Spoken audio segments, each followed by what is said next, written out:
আসলে কি মানে সিনেমা হল হচ্ছে এমন জায়গা যেখানে আসলে দর্শকের সাথে আমাদের ইন্টারাকশনের একটা জায়গা থাকে। তো আমরা পুরো টিম মিলে আসলে প্রতিটা সিনেমা হলে যাচ্ছি, সবার সাথে কথা বলতেছি, তারা তাদের এক্সপিরিয়েন্স শেয়ার করতেছে, তাদের এক্সপেকটেশন শেয়ার করতেছে। এটাতে যেটা হয় যে আমাদেরও অনেকভাবে কাজে লাগবে, যেটা তাদের আমরা টেস্ট, তাদের ইমোশনটাকে আমরা ধরতে পারতেছি। সো এটার জন্য আমরা সিনেমা হলগুলোতে প্রতিদিন ঘুরে ঘুরে আমরা সবাই ঘুরতেছি। এটা মানুষের যে চাহিদা এবং রকস্টার নিয়ে উন্মাদনা, এটা আসলে ভালো লাগার মতোই। সো এটা সাথেই থাকতে চাই, এই জন্যই প্রতিদিনই আসলে সিনেমা হলগুলোতে আসা। কথা তো অনেক কিছু বলতে চাই, মানে সবসময় তো হয় যে রিপোর্টাররা এক ধরনের কোশ্চেন করে, আমরা ওই অনুযায়ী আসলে উত্তরটা দেই। আমরা যেভাবে চিন্তা ভাবনা করি, আমাদের চিন্তাটাকে অবশ্যই তোমরা সবাই তুলে ধরো, এবং সেই জন্য আমি তোমাদেরকে থ্যাঙ্কস দিতে চাই।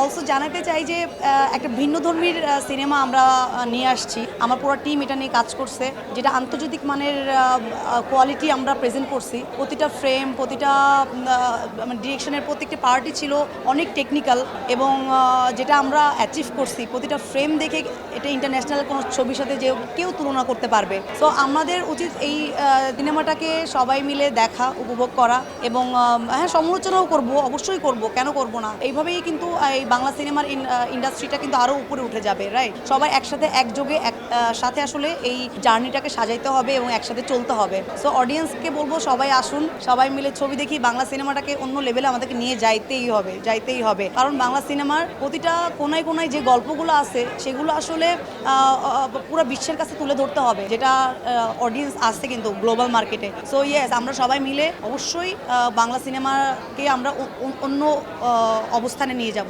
চূড়ান্তে নিয়ে যাব।